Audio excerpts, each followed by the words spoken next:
Merry Christmas, everybody, or Happy Hanukkah, or Happy Saturnalia. Whatever you celebrate, I hope your holiday season is going well, and I've come to consider that I haven't done a lore video in a while, so, for the holiday times, I figured we'd talk about the holiday that Azeroth is currently celebrating, the Feast of Winter Veil. So let's get started. The origins of Winter Veil reside with the dwarves. The diminutive creatures are pretty famous for incessantly researching their origins, and Winter Veil is no different. The holiday is meant to celebrate the winter season arriving, but more specifically to recognize and honor the mysterious figure known as Great Father Winter.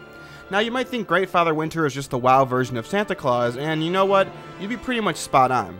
For those of you who know the history of the historical, or I guess the imaginative figure Santa Claus, you'll know that he was originally based after the Dutch mythological figure known as Sinterklaas, who himself is based off of the historical real figure of Saint Nicholas.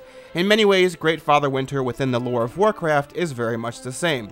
The dwarves believe that Great Father Winter is either a personification or an actual titan itself. It is said that in the late seasons, Great Father Winter would walk the land, and winter itself would be his billowing cloak. In the wake of his footsteps, the land would be blanketed in snow, and so the dwarves began saying that Great Father Winter would cast his wintry veil across the land, resulting in the same name of the holiday.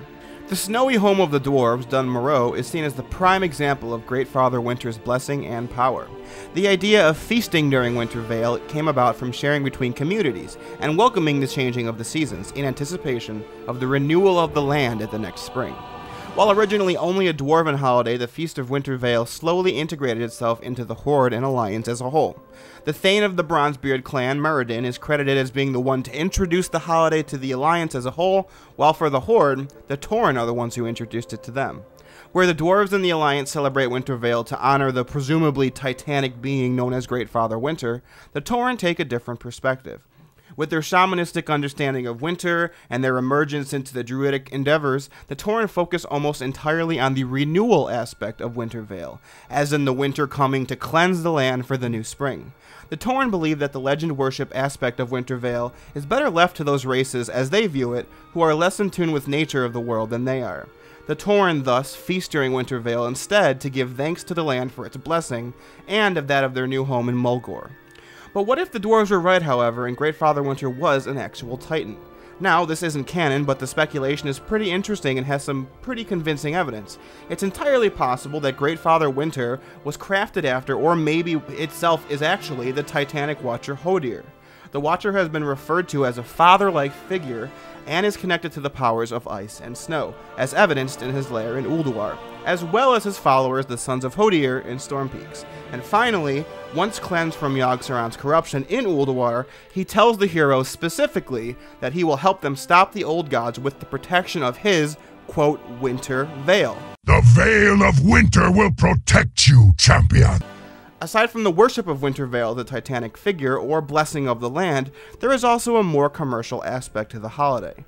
Great Father Winter visits the cities of Ironforge and Orgrimmar every holiday to bring cheer in celebration of Winter's Veil to the people of the Horde and the Alliance. Dwarves and orcs, under employment to the goblin group Smokywood Pastures, brings gifts to the Horde and the Alliance every single holiday. However, doing so seems to make them hungry, so he will often ask adventurers to bring him milk and cookies. Again, another comparing aspect to Santa Claus. The commercialization of Great Father Winter among the lore of Dwarven and Tauren lorekeepers is a polarizing topic. However, they all agree that the idea of spreading the message of Winter Veil is a nice one nonetheless. There is one final aspect to Winter Veil that should be addressed, however: the appearance of the abominable Grinch. This Yeti appears only during the height of winter and lives in a hibernation cycle. Unfortunately, he often comes into contact with the employees of Smokywood Pastures because they use the mountain routes to transport the goods they need to bring the gifts of Winter Veil to the Horde and the Alliance. So in addition to tasking adventurers to bring Great Father Winter milk and cookies, the respective owners among the Horde and the Alliance of Smokywood Pastures will often task adventurers in each faction to travel to the Alterac Mountains to stop the creature until he returns to his hibernal slumber. And so there we have it, the Feast of Winter Veil. Thanks for watching, everyone, and be honest, did you know that the Christmas holiday in WoW was based off the idea that a Titan could bring winter to Azeroth, or that Great Father Winter could possibly be the Titanic Watcher Hodir? I bet you didn't. If you have any comments, questions, or criticisms, feel free to leave them in the comments below. If you found this video informative or entertaining, feel free to help me out by liking, commenting, and subscribing if you haven't yet. But as always, if you'd like to really help my channel out, the best way you can do so is by sharing my video and my channel with those you think would find them interesting. I'm always looking to introduce more people to the lore, so if you're able to send them my way, I'd be eternally grateful. Make sure to stay tuned for this channel for more lore content coming up, because with Warcraft there is always more lore to explore, and I hope we can do that together, because I believe it's much more fun to do so. I'll catch you guys next time, and I hope you have a very happy holiday and a great new year. Farewell.